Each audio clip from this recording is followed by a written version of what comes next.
Wait, I'm gonna erase this. Let me try again. Do over again. Ugh.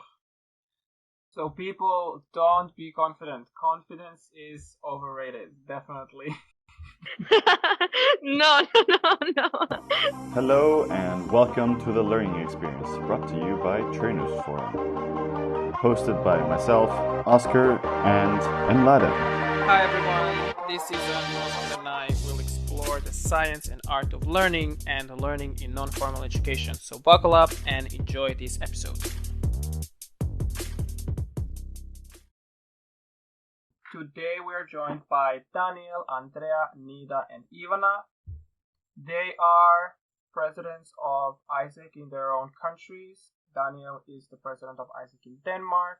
Andreea is president of AIESEC in Bulgaria. Nida is the president of AIESEC in Estonia. And Ivana is the president of AIESEC in Macedonia. So hello guys. Hello. Hello. Nice. So can you tell us a little bit more about yourself? So let's start with Andreea. Hello. Well, I'm 23 years old. I moved in Bulgaria 1 year ago with AIESEC. I love books and board games, and I'm not sure what else to say. Great, thank you. Let's hear from Daniel. Hello, people. Super excited to be here. So my name is Daniel. I am the president of AIESEC in Denmark, and I've been living in Denmark for almost 7 years now, even though originally I'm from Bulgaria. And I'm very, very excited to be here on this podcast and just share a little bit more about my experience. Nice, thank you. What about you, Nida? Hi.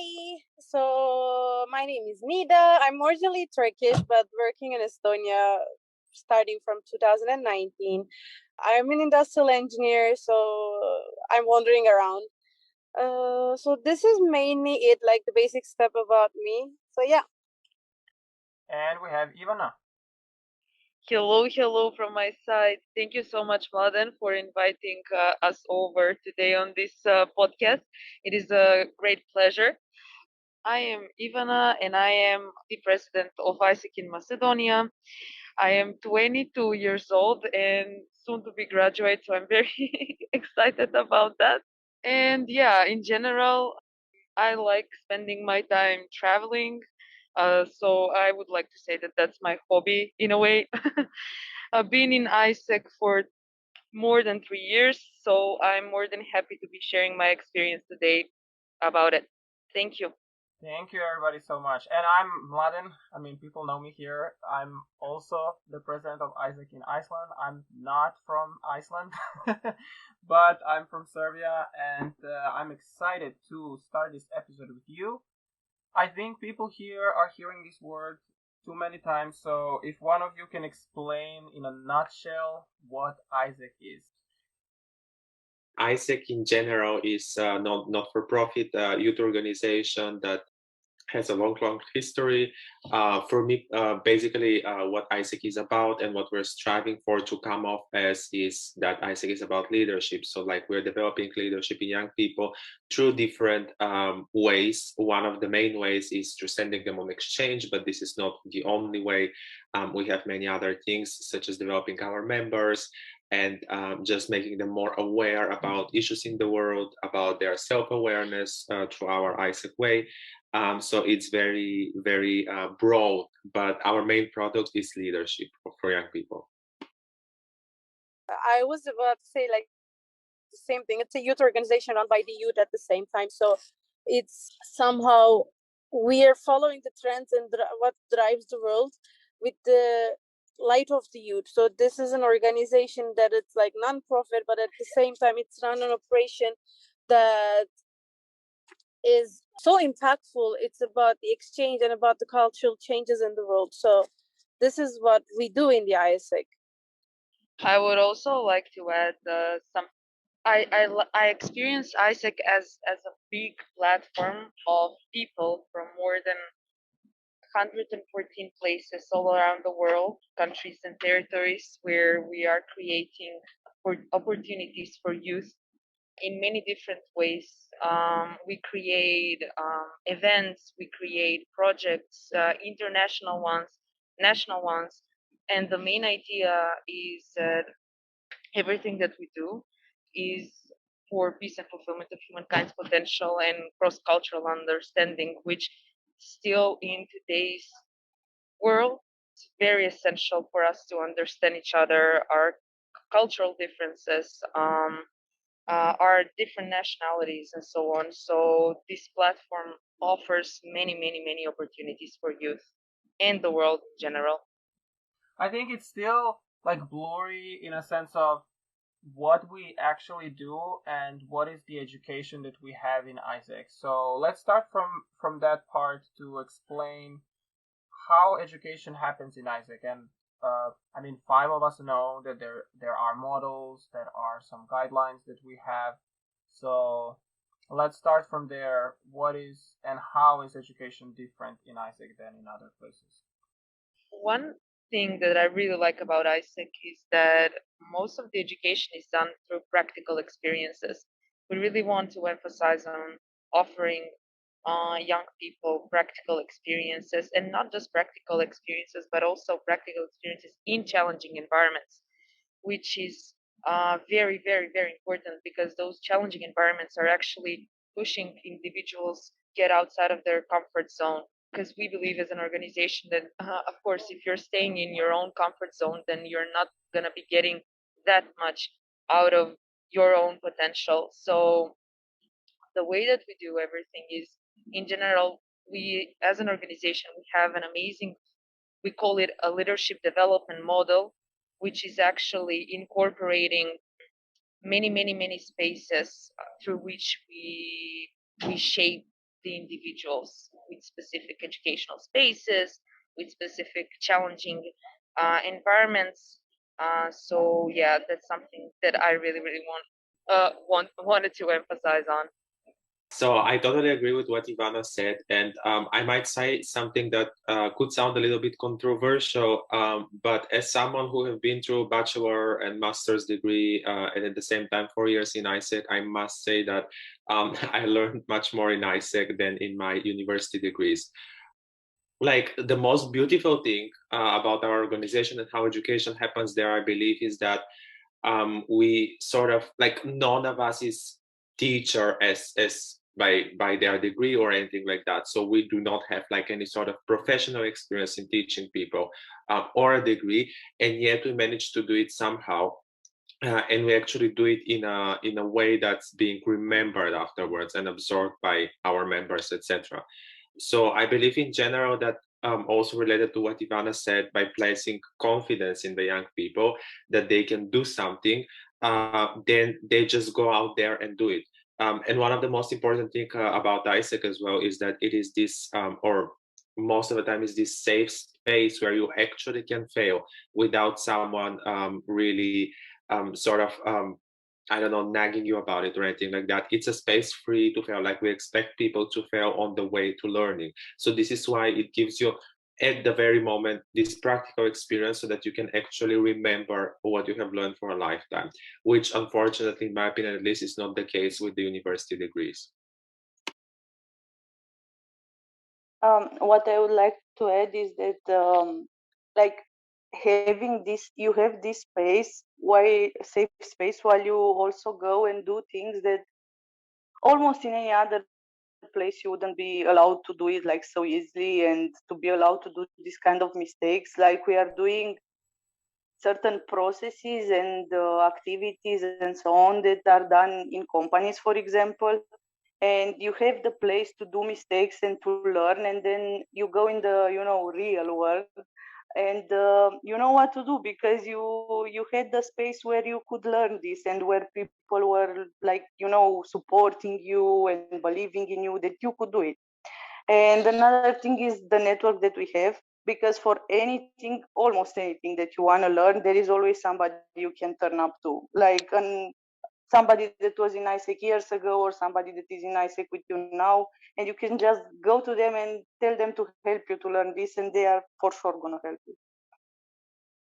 I mean, in AIESEC, we have this model that is called 70-20-10, which is 70% goes to practical experiences and learning by practical experiences.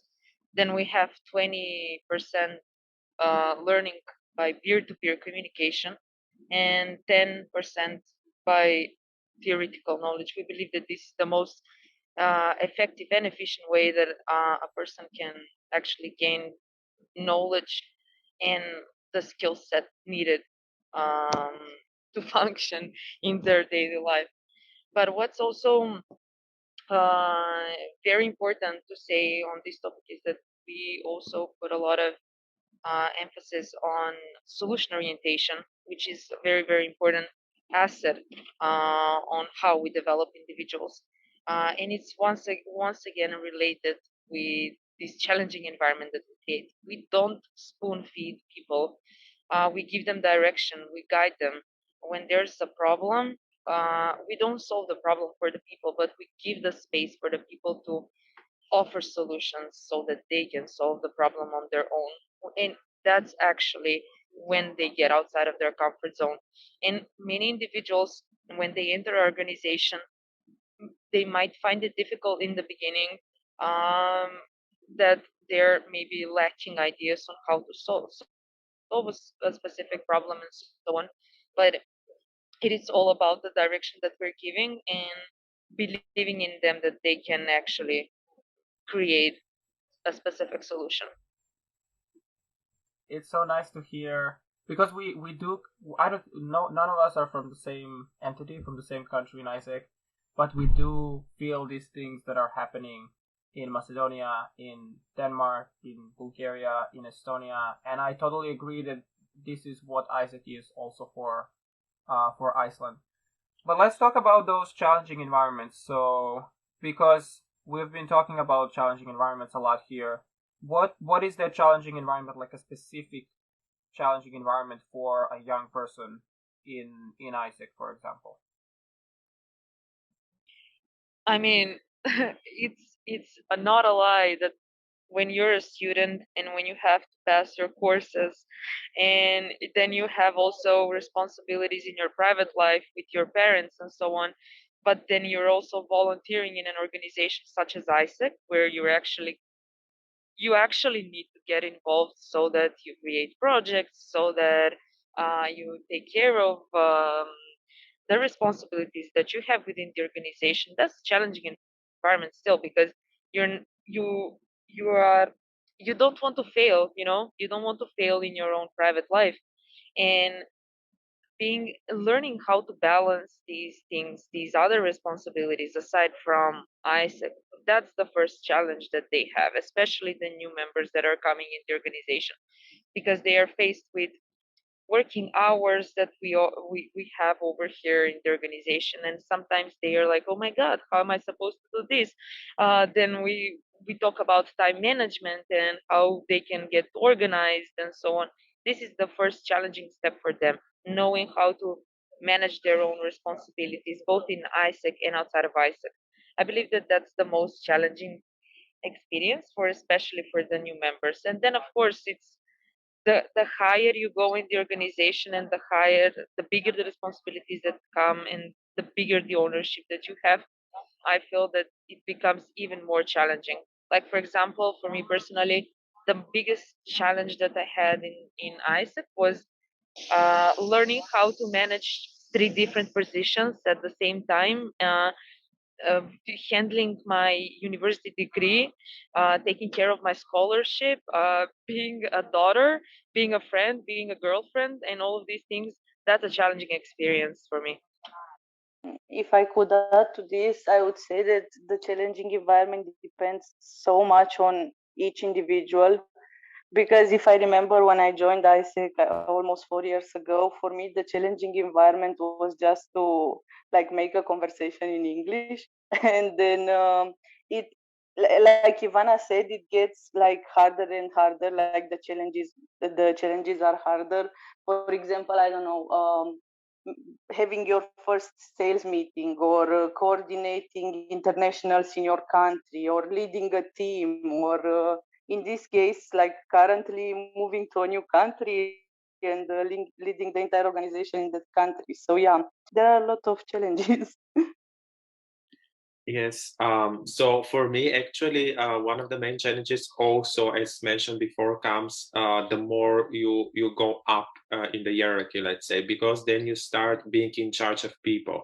And let's not lie to ourselves, like we are all like young people here in our 20s.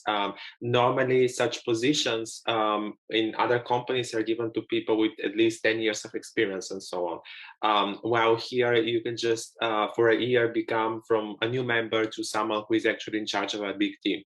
And so of course this comes with some challenges because you like it takes some time to learn how people work, how are people in your team, how you can motivate them, how you can reward them, how you can give them feedback. And in my opinion, this has been one of the hardest things for me as well to master. But then at the same time, it gives you like such a crazy amount of experience that I am sure right now that have gained a lot of skills, a lot of soft skills as well, in my communication, like giving feedback, etc., which a lot of other people my age haven't gathered, even though they maybe have worked in fancier company, let's say as interns and so on. But I think it's just the position and like really this confidence or people plenty confidence in you that you can actually be in charge of teams and you can make big decisions here that really develops you.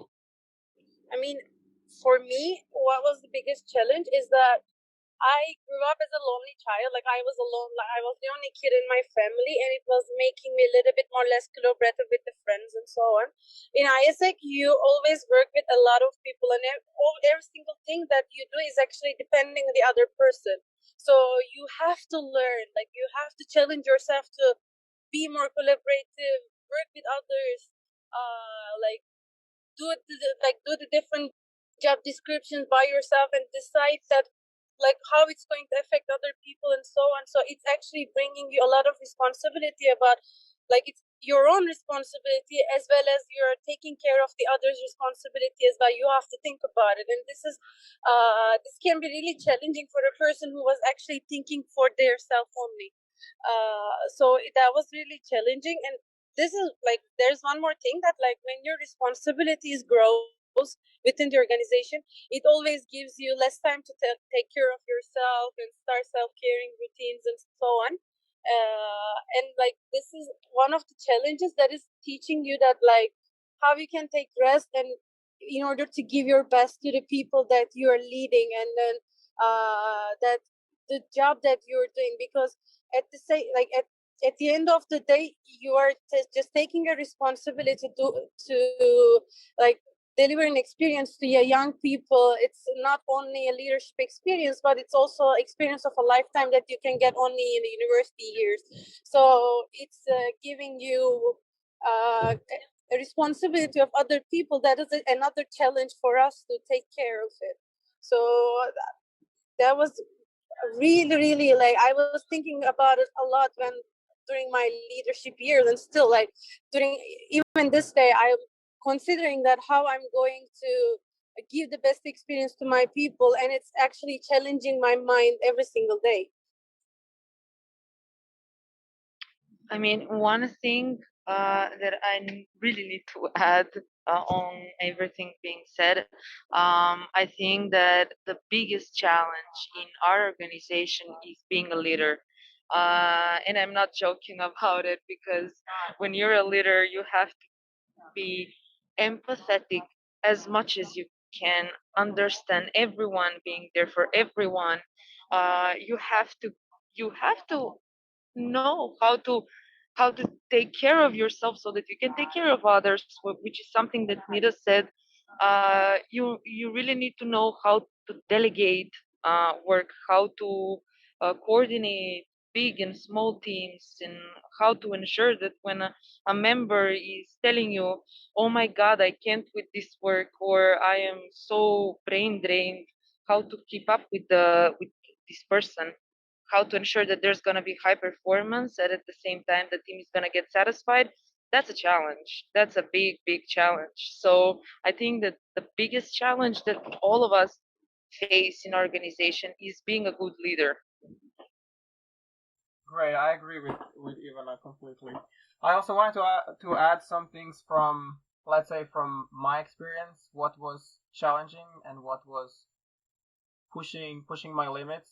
It was always when I went out of my comfort zone. And before I was in AIESEC, I was in like smaller organizations, I would say, and I think I was always somehow like I have my own project and I'm comfortable with that. And then when I started being in AIESEC as a member, it sort of pushed me to be more outgoing, which I never considered about myself. Like people get surprised when I tell them I consider myself an introvert.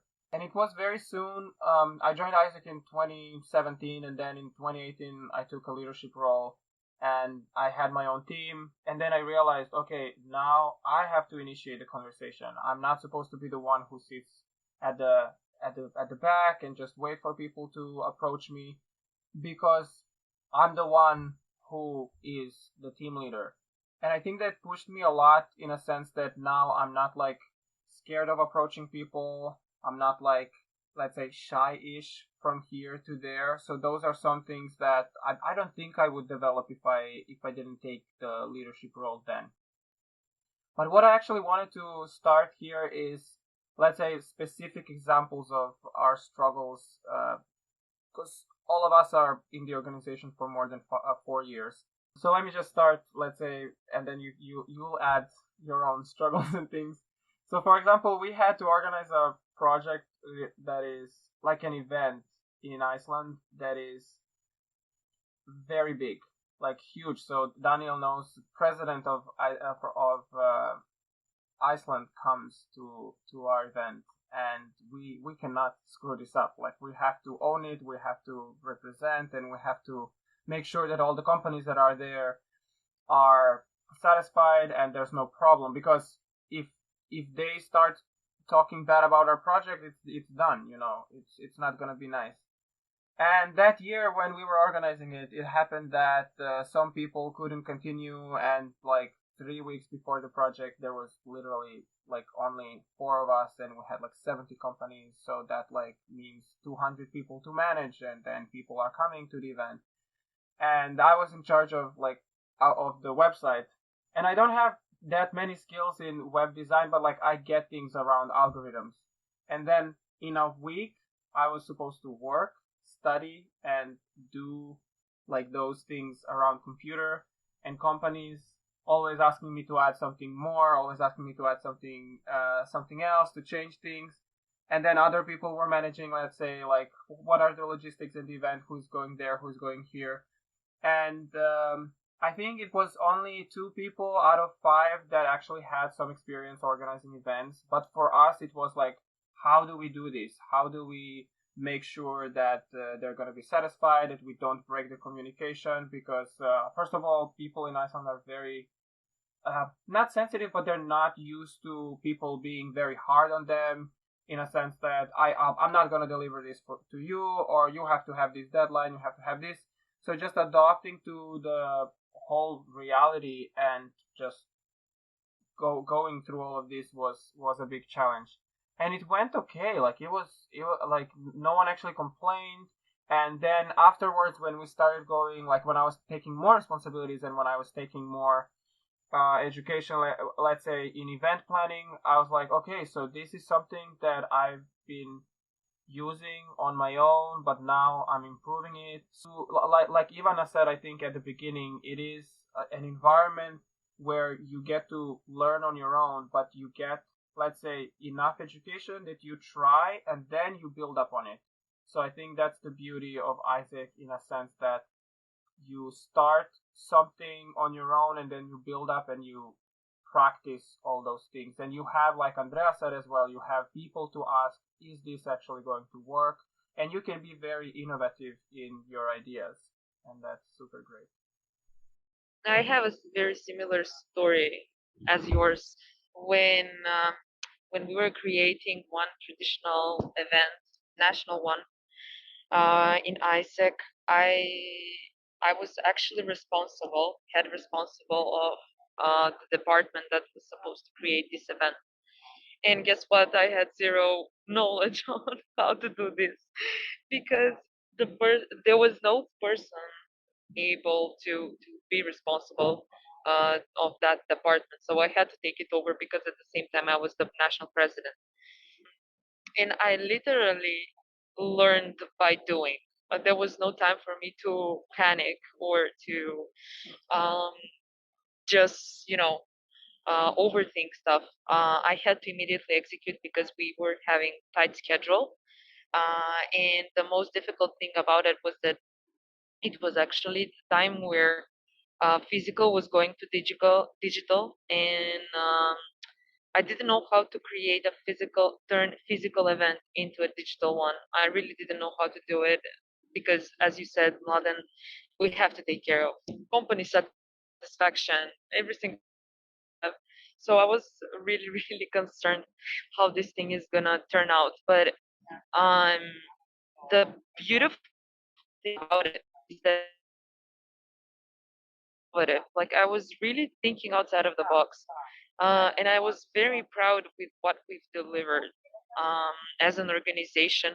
I was even amazed, and at the end, when the event finished, all of the companies just they even texted us. They were like very, very, very happy of what we've created and what we offered, and the delegates were very satisfied. And I think that was a very good and and a turning point for us as an organization in Macedonia. So yeah, like learning by doing was such a challenging experience for me, but it was also very, very, very developing.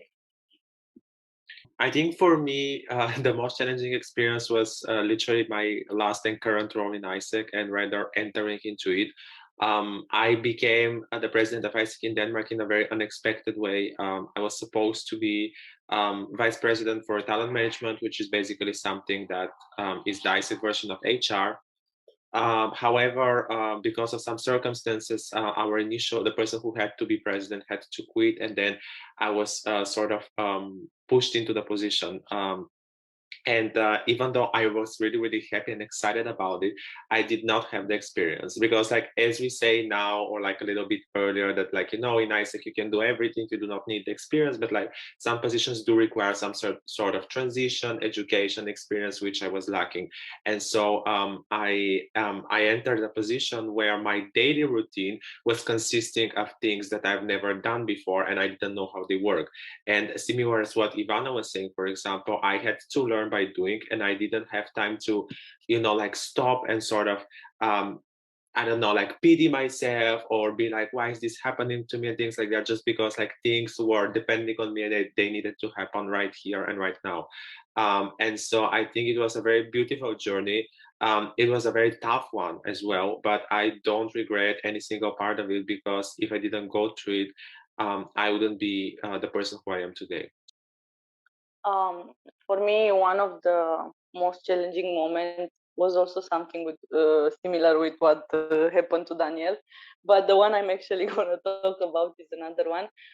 It was in my first year in AIESEC, and all of the sudden I was, I mean, not all of the sudden, I applied for this position, but still I wasn't prepared for actually all the actions that were supposed to happen. We had in that summer like over 100 internationals in my city for a volunteering project, and I was responsible, like finally responsible for all of them. And it was, I think, I don't know, the biggest shock in my life because first of all I needed to speak in English, which for me was something extremely new, but it's not like you have a choice. I mean, all these people come from all around the world and they count on you, and you are that person responsible to make sure that their experience is going to be a good one, and they are going to talk nice about your country and about this experience, and it's actually going to change something for them. So basically I also learned by doing how to manage so many people, how to make sure that everybody has a good project, that they are delivering also good sessions to the kids they were teaching. that you solve all the problems that appear, because I mean, when you have so many people, all sorts of problems can appear, and everybody is looking up to you, and they are like, find the solution in this second. And well, you find one because you need to. But yeah, in the end, the feelings that you have, like, you are feeling so fulfilled, and people are calling you even after 2 years, and they are telling you how much you changed their life. So yeah, it's super worth it. Biggest challenge I think I faced is was a little bit more in the NGO side of the organization. At the end of the day, our job is it's with people and it's for people. There are always some problems coming out when it's coming from the human side of the organization. So we were trying to run that side as well, like how to decide what to do with these people, their experience, and so on. When you have this 2 weeks of like some sort of solitude, when you gave your break to yourself, you will see that this in these 2 weeks you're seeing that how much progress that you took in this challenging days that you were deciding, and then you are motivating yourself, and then you're starting again to do the same things that you were doing like 2 weeks ago, but it's giving you the pleasure of this great achievement of this challenge, because overcoming this challenging is actually like pushing you to go to this like inner or outer journey that we were talking about in organization, that is helping you a lot to grow in yourself, and it's also helping you to grow your own operation within the organization. Thank you so much for sharing your side of the story. Now let's focus more about what does it mean for youth. So for members that are in organization, so we see that all five of us are very passionate about what the organization is doing and what we've achieved in the organization. But I wanted to ask, what is it in your community? So in Denmark, in Bulgaria, in Macedonia, in Estonia, and also in the countries where you come from, in Romania or in Turkey, what does it mean for members to join the organization? What do you hear from them? I mean, for me, it's two different worlds, because being originally Turkish and work in Estonia, it's two different worlds aside, and people have way more different expectations from the organization when they're participating in. Like in Turkey, they're looking for like some opportunities in abroad, how they can like develop their language skills, how they can meet with new people, and so on. But in Estonia, it's completely a different experience. When people participating in organization, they are expecting some sort of like job description. They want to have like practical experiences where they can actually practice their like business side, like what they study in the school. They are looking for that experiences where they can try the soft skills that they are like learning theoretically in the university, that they can actually develop in the organization. But like it's way different when you look at the expectation from people. For example, in Turkey, people are joining their like AIESEC because they wanted to go on exchange, and they see that it's an easier way to participate as a member, develop some skills, and then participate to exchange activity after like developing this leadership skills. But in Estonia, people already have a lot more ways to go and abroad and experience this cross-cultural exchange. So for them, it's more important to experience this like practical environment and to challenge themselves in a way that they cannot do in the university. So I think this brings that like it's showing how this organization how much variety on sort of like job descriptions and the effect on people. So for me, I mean, I'm originally from Bulgaria, but I'm part of AIESEC in Denmark. So I cannot really speak of how AIESEC works in Bulgaria, as I've never experienced it. But I'm sure that Andreea will tell us later about it. However, in Denmark, I think there is two main factors here. The first one, of course, is that the youth here is really competitive, because there is just like so much competition, and so people see AIESEC also as a place where they can literally put things on their CV, like different sorts of key skills, experience, etc. So like this is one of the main reasons that they join AIESEC. While the other one also is the community, because a lot of people our age here are internationals. So when they are coming to Denmark, they're sort of like, feeling a little bit lost. They want to find this, let's say, circle of people and friends and so on. And AIESEC is just a way for this to give it to them. Simultaneously, about the days, which, believe it or not, are a very, very small part of our organization as AIESEC in Denmark, but we do have some. So they normally join because they actually want to meet internationals and sort of communicate with internationals, or just like really get to know them a little bit more. So this is also a reason for people to join. And even though we are, let's say, selling AIESEC as a leadership organization, normally, at least in AIESEC in Denmark, the hook for them to come and join is something different than that. And then once in the organization, they actually start getting inspired by the people and the stories around them, so they also start working on their leadership. But I wouldn't say that it's like right away that when you, for example, are recruiting members and promoting AIESEC, that leadership is necessarily the first thing that they go for. So our organization is rather, at least here in Denmark, more about making them aware once they are inside of how they can develop leadership, and that the fact that leadership is actually important. For me, I'm originally from Romania, but I could talk overall Romania and Bulgaria because during my years in AIESEC, I saw people joining for so many different reasons. I mean, some join because you are moving in a new city to university and you feel alone. You need a community to belong to. You need new friends. Some people join to improve their skills, to upgrade their CV, to get experience, to add something to their university experience. Because I mean, in university you study a lot, but you don't have a lot this practical part, and the list could go on. But then people choose to stay for maybe for the same reasons, but they are also kind of adding this impact that we are bringing, and because they start to seeing it like with their own eyes, and it's a reason for them to stay.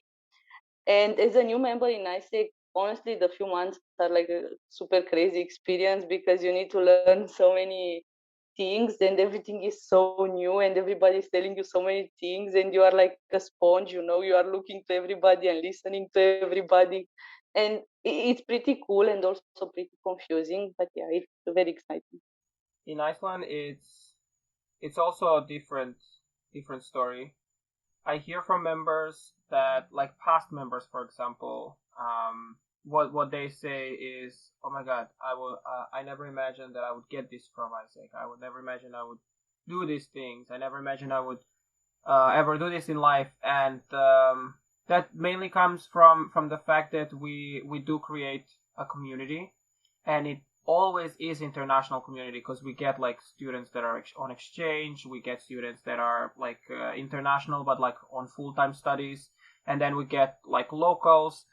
And locals are very, how would I say, not shy, but somehow reserved. Like Iceland is a bit isolated country, and they when people come from abroad, they are very reserved to how they're going to be approached, how they will approach people. And then we had many stories and many situations where they were in AIESEC and they're like, "Oh my God, I'm so like me, for example, I'm so outgoing after AIESEC. I'm talking more with people. I'm better at communicating. I'm taking more risks." And I think that's something that our members see as the biggest contributor. And it's very difficult to explain that, for example, that is what is going to happen, like to people that see the organization for the first time. But I'm actually happy that that's happening, even for a small amount of people that join. In a sense, I mean, AIESEC in Iceland is a small entity. What I also wanted to say is that they do look for those things that are connected to their, let's say, field of studies. So we have people that want to do something in marketing, we have people that want to do something related to business, and they work on the projects, they work on content creation, how to get people online engaged and things like that. And then they go to the work field, like in the corporate sector, and then they are very valued at their workplace because they actually had some touch, like experience in the field of their work. And I think that's something that everyone in AIESEC can take away from the organization. Also, we do have people that are in some teams that are not necessarily in their field. So, for example, one of my coworkers, she's a nurse. Many things that she has been doing in the team in AIESEC was very connected to communication when she goes and talks with her patients or with her colleagues, and it makes the communication super easy. But also, she can take higher positions because people trust in her, and she is developed leadership skills for the role. Hi, you reached the midpoint of the episode. We wanted to let you know that the mission of this episode is to connect learners and educators throughout the world, which is the same as Trainers Forum mission, and you can find more information about it on trainersforum.org. And if you want to connect more with our podcast, you can find us on Instagram on our new page, The Learning Experience, with a dot between each word. And also, all our social links are in the description. See you guys. Now we go back to the episode. When you deliver trainings in AIESEC, how does that look like in your countries?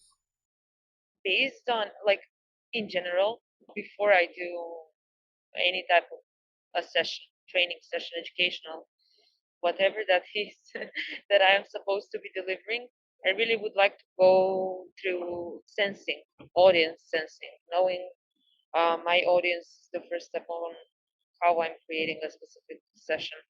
What are their needs? What's the objective of the session, and so on. And usually in my sessions, I like to incorporate some practical knowledge, some workshops, workspaces, call it however you want. Because I don't want to be just talking. I like to have proactivity, and I like to empower people talking and taking ownership of the topic discussed.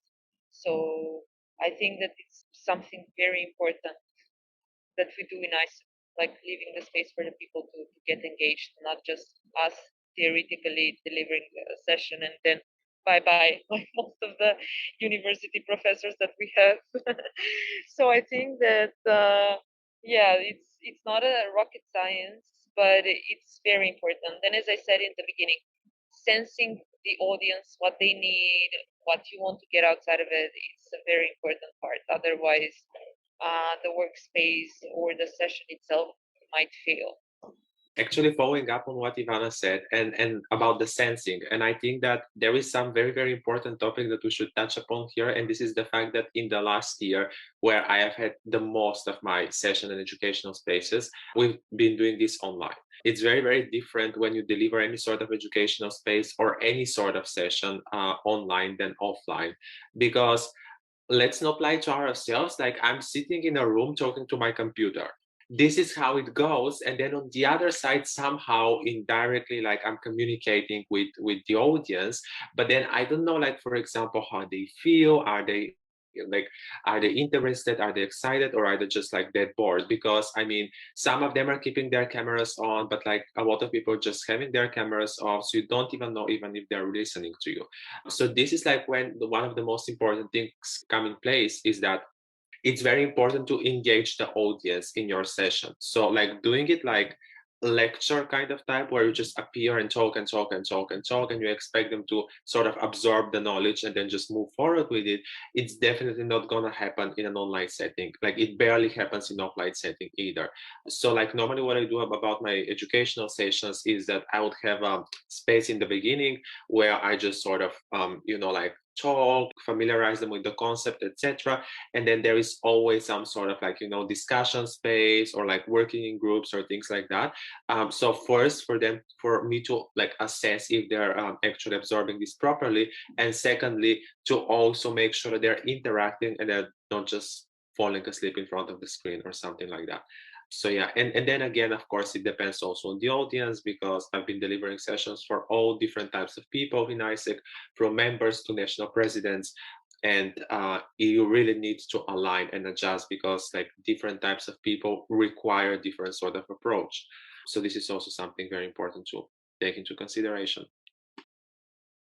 totally agree with Danielle.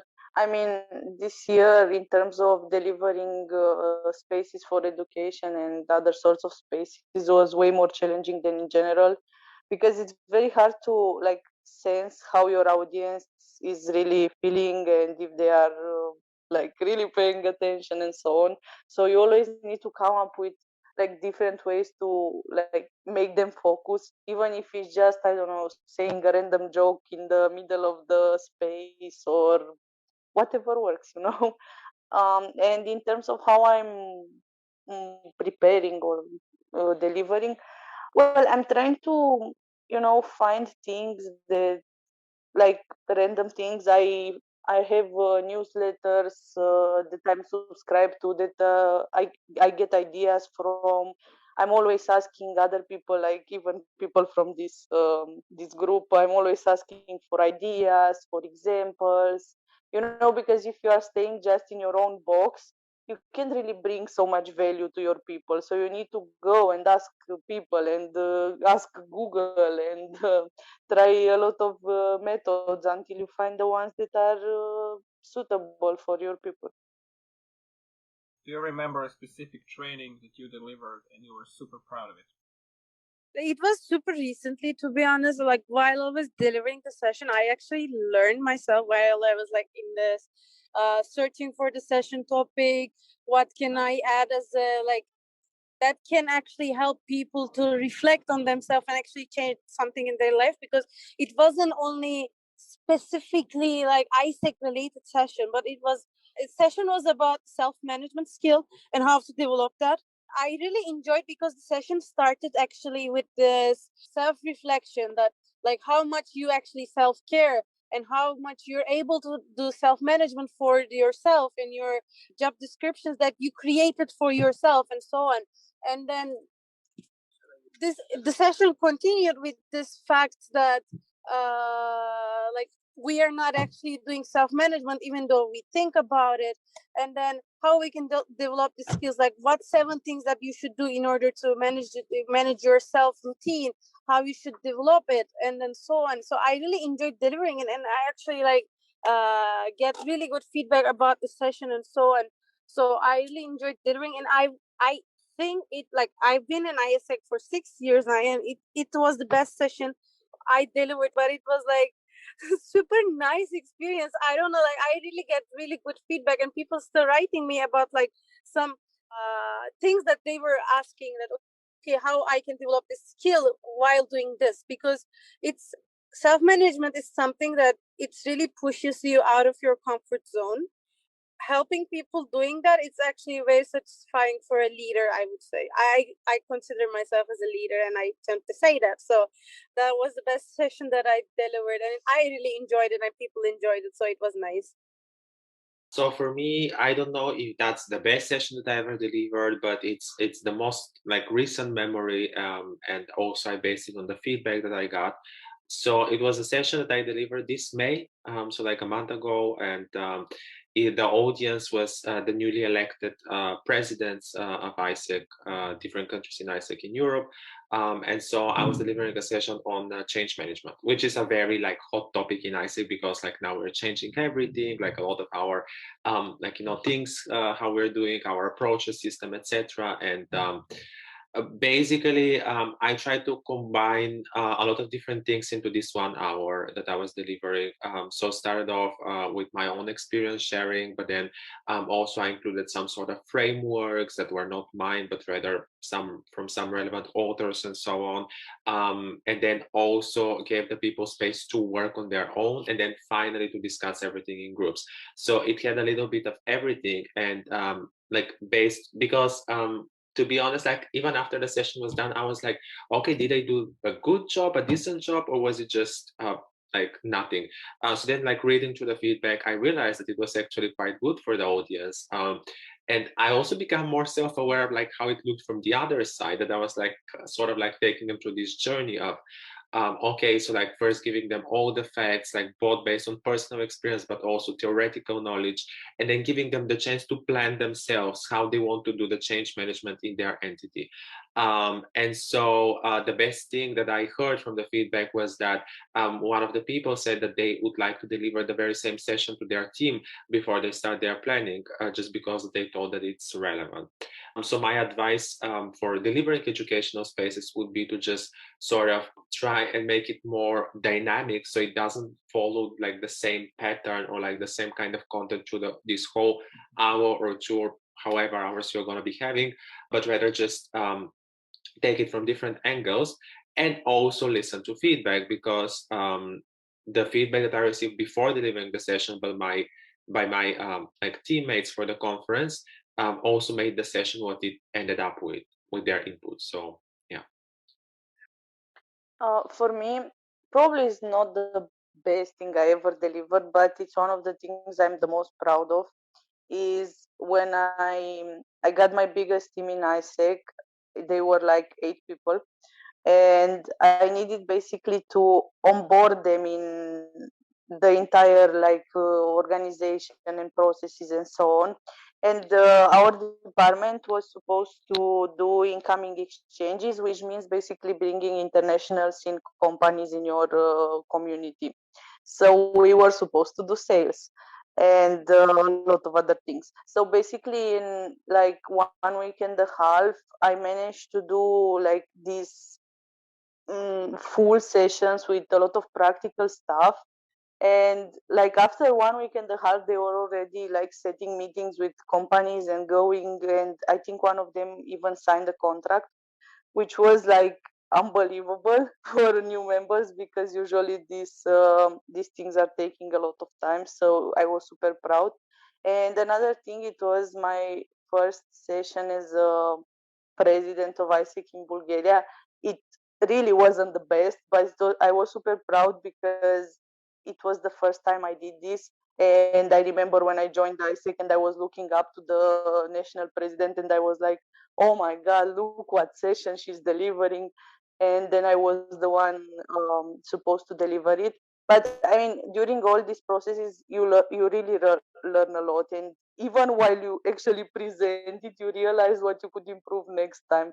So it's like a full learning experience nonstop.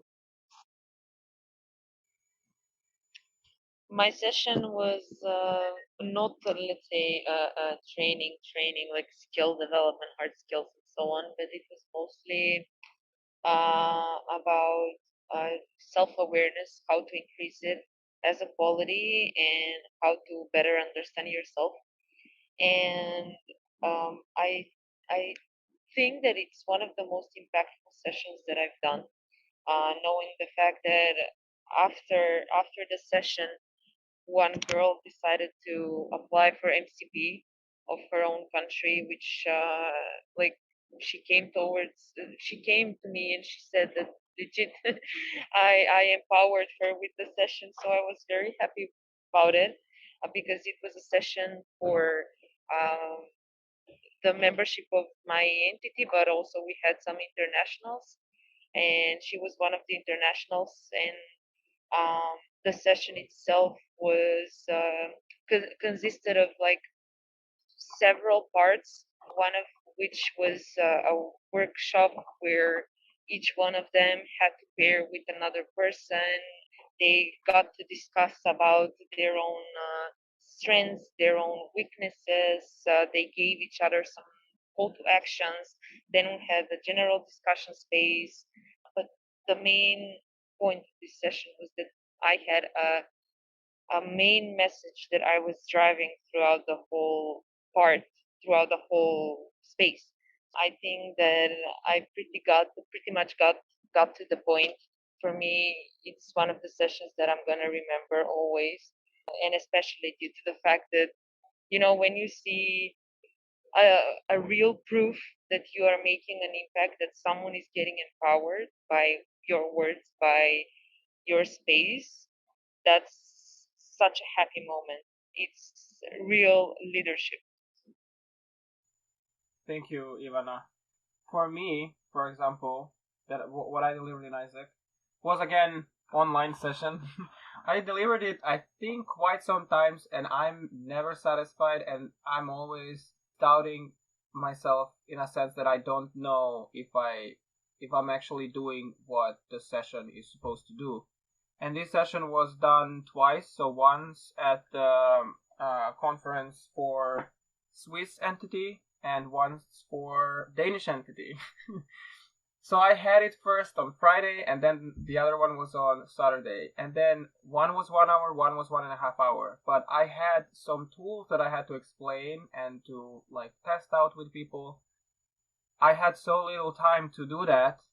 Like there's 3 types of tools that they had to learn how to use, and I was just trying to manage at that time to not just talk about that, but to give them time to use them, because if they just see the tools and not actually use them at that same time, they're not that session is basically useless.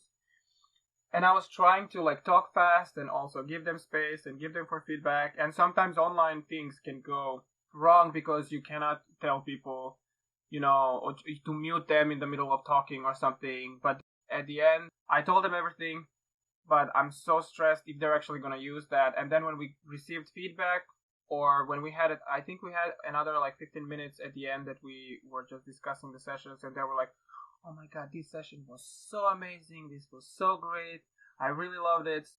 For me, I really liked the topic. It was about personal development, a plan, how to make your personal development plan. And then because that tool actually works with me, so I just wanted to share it with others and just help them make personal development plan for themselves. And it was super great when you hear people actually wanting to use the things that you wanted to do, and then also this struggle of actually not having enough time and just wanting them to learn but not having enough time to actually test the tools and to give them, let's say, that practical experience. But they were all satisfied. They were like, oh my god, this is so useful. So for me, after all those feedbacks, I was like, okay, this was actually a really good job. But I never feel like that in the session. I never feel that in the session. So I'm always stressed if this is going okay, if this is going wrong. But I think all of us, like trainers and people that deliver trainings, have that in themselves. You can't be 100% confident. And I think it happened that if I'm more confident, that I'm not delivering well. So I don't know. How do you guys feel about that? I don't think I ever felt like extremely confident about any of my session, or I don't know, like I'm my biggest critic. So like every time I'm preparing something or delivering something, instead of like, the first feeling is never being proud or being fulfilled. It's like, what could I do better next time? Let's see, what didn't it work? Let's ask people for feedback. Let's see how can I be better, and so on. But actually, I mean, in my opinion, this is a pretty good way of thinking, because if you are just like, oh yes, I delivered the session, good for me, but okay, but like, how can you be better? For me, it's also very interesting because when I deliver any session, like I literally go through all types of emotions and feelings throughout the session. Normally, I always very often start insecure or not confident. I've been told that I'm very, very good in hiding that. So people do not really see this, and I most of the people that I deliver session to, they tell me like, okay, like you just seem so confident and everything seems that like you know it very well and so on. Wow, in reality it's not like that. I do overthink a lot. I literally just like look at people's faces the one that they have their cameras on, and then I'm like trying to analyze them while I talk simultaneously. But what I would say is that back in the beginning, when I was saying that I'm going through all types of feelings through the session, is like the more I advance in the session, the more I feel like things are going and it's okay and I'm actually doing a good job. So like normally by the end of the session, I feel satisfied with myself. And then after that, I always, always, always like to check the feedback. And like as Andreea said, I am also like one of the hardest judges of myself. Like when I look at the feedback and then all of it is positive, but then just one of them is negative, that also makes me like consider, okay, so it did a good job or no? But at the end, I think people should just start, or like people who deliver sessions should just stop judging themselves so hard, because yes, like there is nothing perfect in this world, and yeah, your session won't be 100% perfect, but like it will be impactful most likely. And so just try to always look on the bright side, and really just like see all the nice feedback that you're receiving from your audience. I mean, from my side, it's pretty similar to what Daniel said. People really, really think that I am super confident when I am delivering a session. Like they really think that, and sometimes they say that I even look like angry and so passionate about the topic, you know. But in fact, I am legit shaking and I am overthinking how the other people are feeling. Am I delivering the right message? Am I being boring? And it's, I don't know, it's not, I wouldn't call it an insecurity, but I would just call it me being a perfectionist in a way, because I really want everyone to be very good and to be super satisfied with what I'm saying. And that's impossible. In reality, it's impossible that you're going to be 100% entertaining to every single person in the audience. But it's something that you really can't get out of your hands. And also, another thing that I would like to share on this point is there was one time where I really wasn't afraid to deliver a specific session. I was 100% confident. Like I did not overthink anything about the session itself. And you know what? Like the session was a failure. It was such a failure. And it was in the beginning of my AIESEC experience, and maybe that was a learning point for me to never be 100% confident.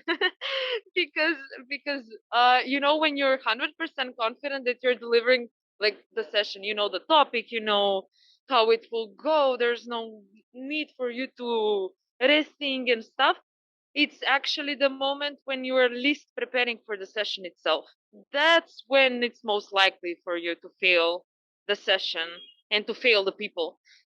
I wouldn't say don't be 100% confident, but try to see other alternatives on how you can do a better session. I think that's very, very important as a call to action.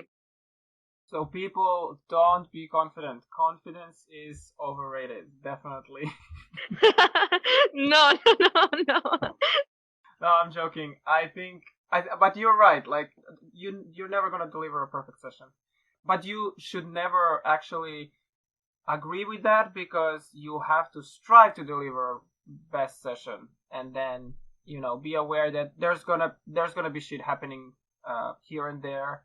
That is the beauty of training, because if you how the perfect session actually looks like, I don't know. Like I think it's never perfect for both sides, for delegates and for people that are delivering. I just want to add something very quickly, because like just this thing about the perfect session really like woke up a thought in me. So delivering a perfect session is practically impossible. Like you have a couple of different people in the audience at least, and like every single person is different. So what perfect means for you is not the same as for someone else. Basically, it's more about you delivering the message, you delivering the purpose, and then delivering it on a way that's, in your opinion, good for the majority. But then like different people will have these different assumptions. So it won't be like 100% perfect for everyone, but it can still be very, very good for everyone. Yes, thank you, Danny. Let's now talk about the best training you guys had. So let's say best training in AIESEC. So for me, it was actually 4 days conference. I can't choose a specific space because the entire conference was like a full experience.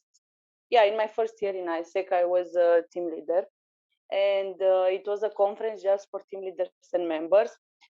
And basically, for these 4 days, they assigned us a team from different like cities. It weren't people from our city.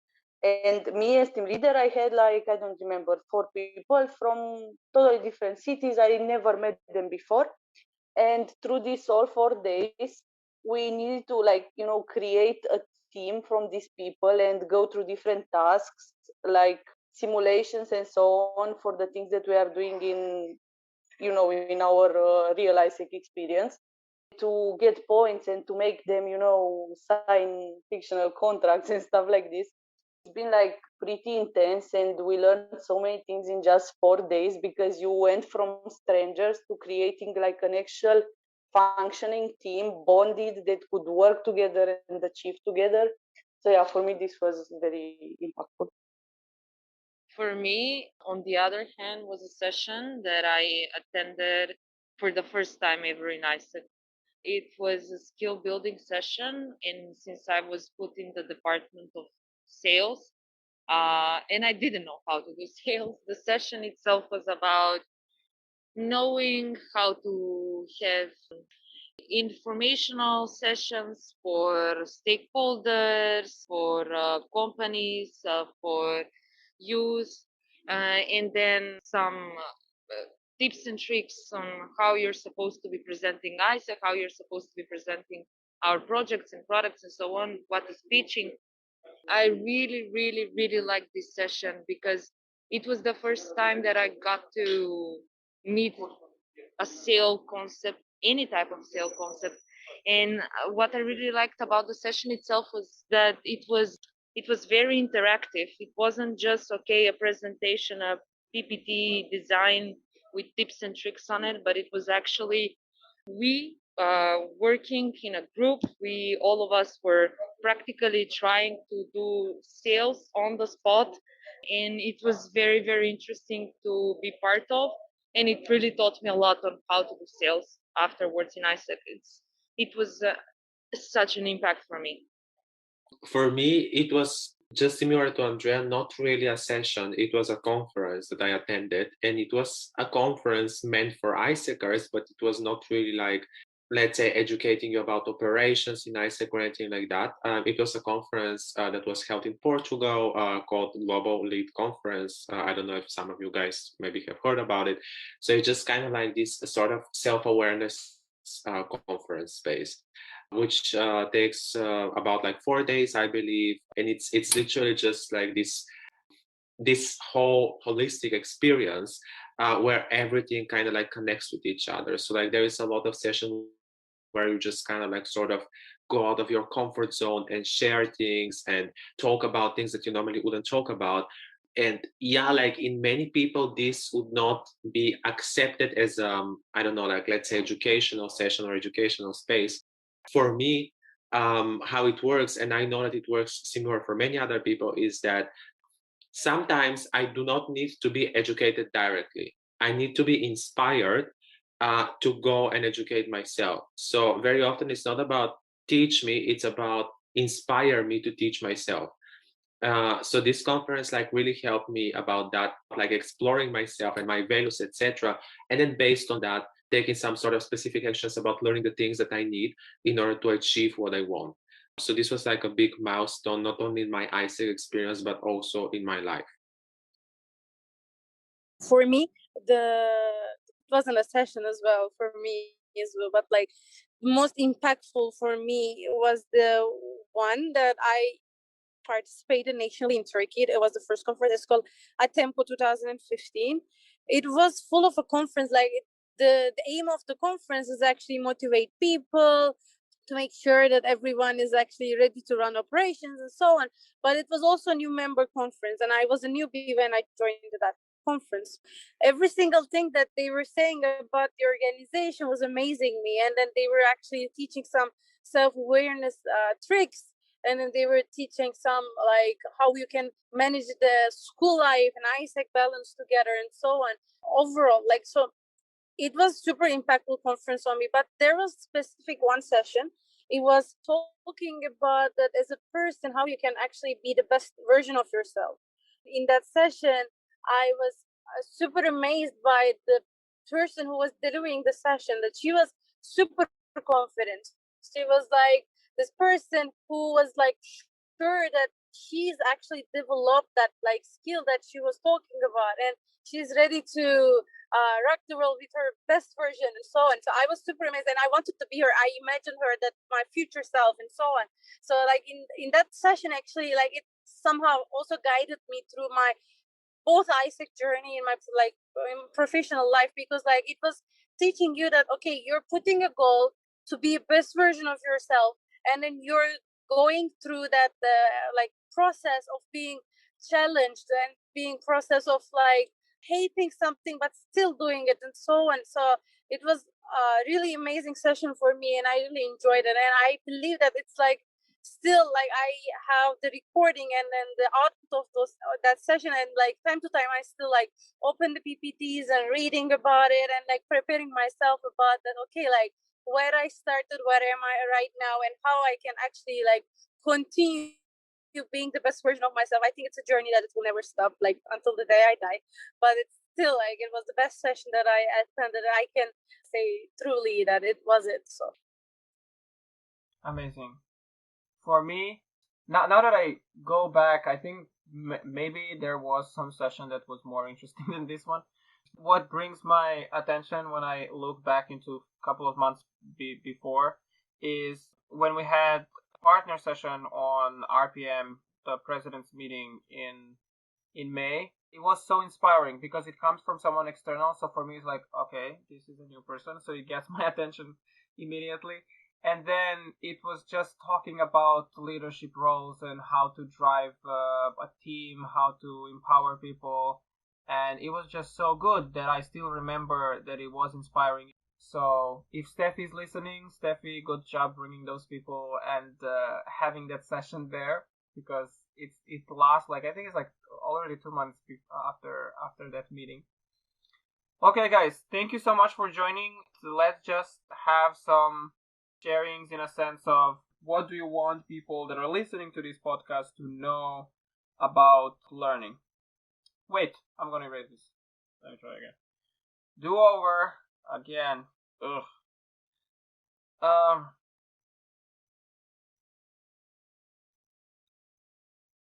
Okay. Let's close the space with one question. What does learning mean to you?